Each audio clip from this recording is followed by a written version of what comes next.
Hi everybody, here again for more story times. Charlie and I are back.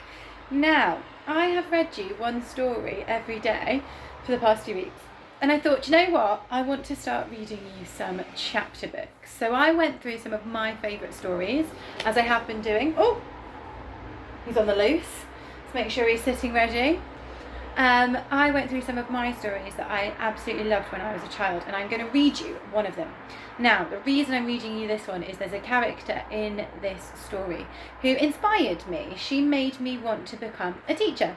She made me want to help people. She made me want to look after children. And I want to see if you can guess which character I'm talking about.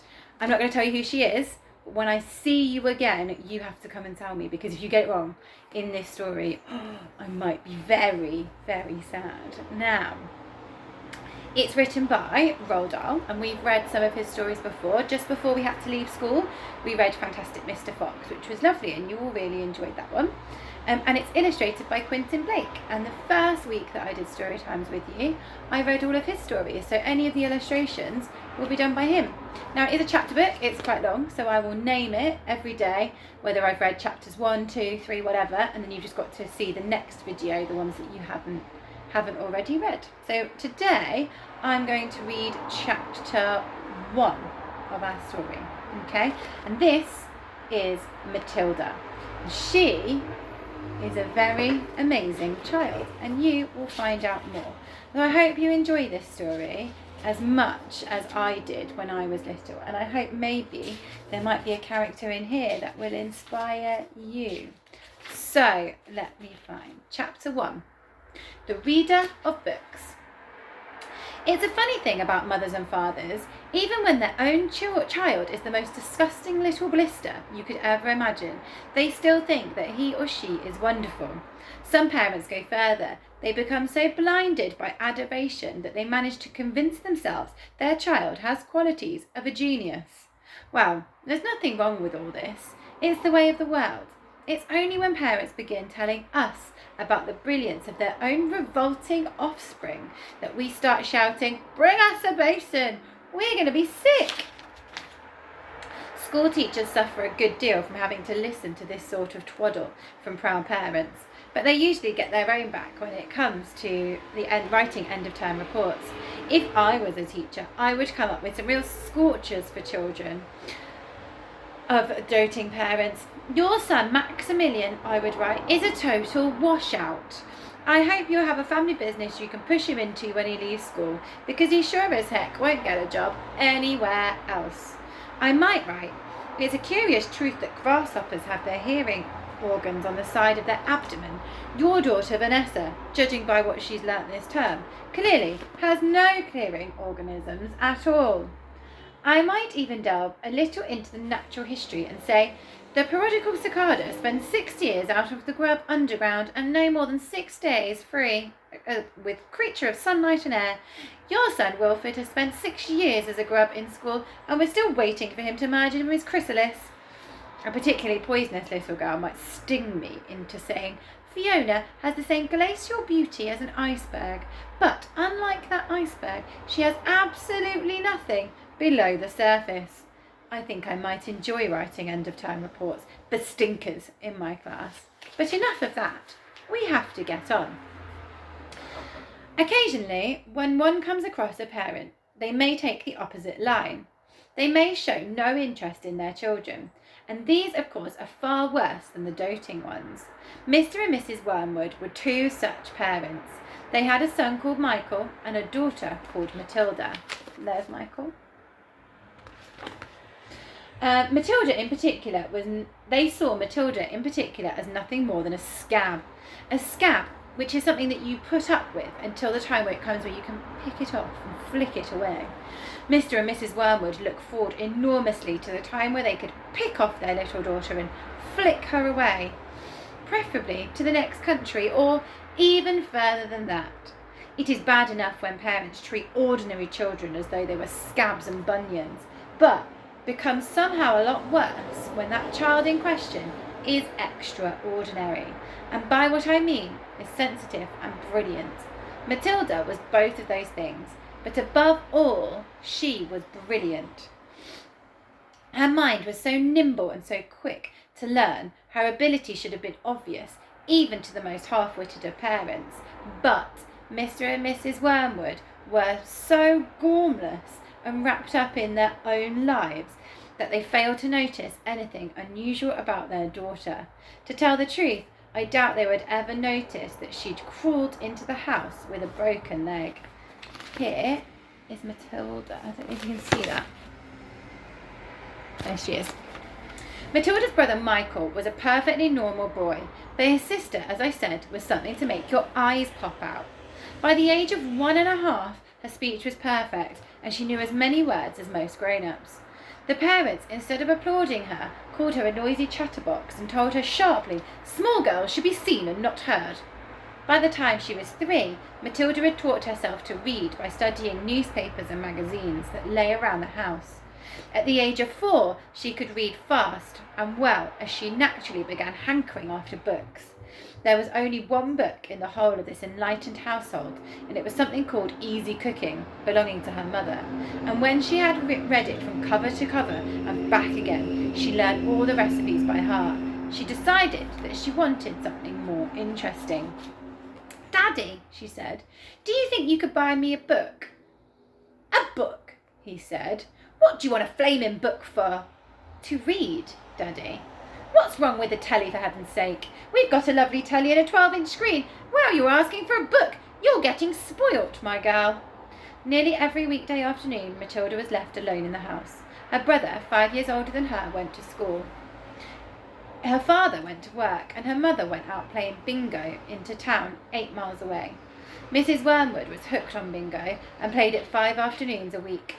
On the afternoon of the day where her father refused to buy her a book, Matilda set out all by herself to walk to the public library. When she arrived, she introduced herself to the librarian, Mrs. Phelps. She asked if she might sit a while and read a book. Mrs. Phelps, slightly taken aback by the arrival of such a tiny girl, and accompanied by a parent, nevertheless, told her she was very welcome. Where are the children's books, please? Matilda asked. They're over there on the lower shelves, Mrs. Phelps told her. Would you like me to help you find one with lots of pictures in? No, thank you, Matilda said. I'm sure I can manage. From then on, every afternoon, as soon as her mother had left for bingo, Matilda would toddle down to the library. The walk only took 10 minutes, and this allowed her 2 glorious hours sitting quietly by herself in the cosy corner, devouring one book after another. When she'd read every single children's book in the place, she started wandering around in search of something else. Mrs. Phelps, who had been watching her with fascination for the past few weeks, now got up from her desk and went over to her. Can I help you, Matilda, she asked. I'm wondering what to read next, Matilda said. I've finished all the children's books. You mean you've looked at the pictures? Well, yes, but I've read them as well. Mrs. Phelps looked down at Matilda from her great height, and Matilda looked right back at her. I thought some were very poor, Matilda said, but others were lovely. I liked The Secret Garden best of all. It was full of mystery. The mystery room behind the big closed door, and the mystery of the garden behind the wall as well. Mrs. Phelps was stunned. Exactly how old are you, Matilda? She asked. 4 years and 3 months, Matilda said. Mrs. Phelps was more stunned than ever, but she had the sense not to show it. What sort of a book would you like to read next? She asked. Matilda said, I'd really like a good one that grown-ups read, a famous one. I don't know any names though. Mrs. Phelps looked along the shelves, taking her time. She didn't quite know what to bring out. Now she asked herself, how does one choose a famous grown-up book for a young girl? Her first thought was to pick a young teenager's romance, but that's kind of written for 15-year-old schoolgirls. But for some reason she found herself instinctively walking past that particular shelf. Try this one, she said. It's very famous, and it's very good. If it's too long for you, just let me know, and I'll find you something a bit easier. Great Expectations, Matilda read, by Charles Dickens. I'd love to read it. I must be mad, Mrs. Phelps told herself. But to Matilda, she said, Of course, you must try it. Over the next few afternoons, Mrs. Phelps could hardly take her eyes on the small girl sitting for an hour and a half in a big armchair at the far end of the room with a book in her lap. It was necessary to rest it on her lap because it was too heavy for her to hold, which meant that she had to sit leaning forwards in order to read. And a strange sight this was.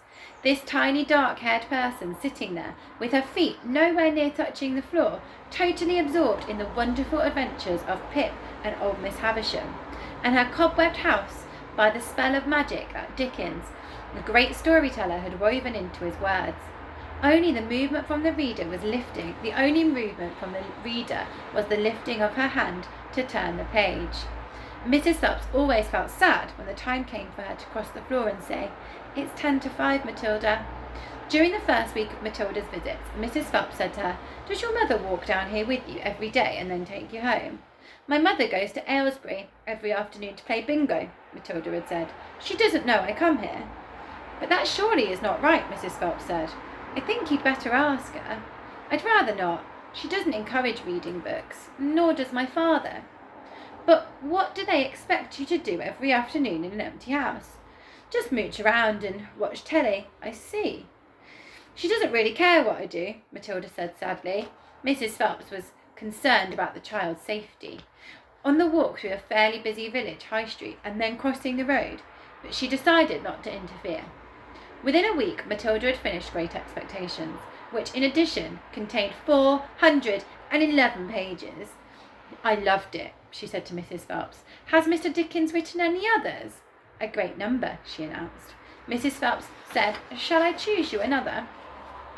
Over the next 6 months, under Mrs. Phelps' watchful and compassionate eye, Matilda read the following books: Nicholas Nickleby, Oliver Twist, Jane Eyre, Pride and Prejudice, Tales of the Undesirables, Gone to Earth, Kim, The Invisible Man, The Old Man and the Sea. The list goes on. It was a formidable list, and by now Mrs. Phelps was filled with wonder and excitement, but it was probably a good thing that she did not allow herself to be completely carried away with it all.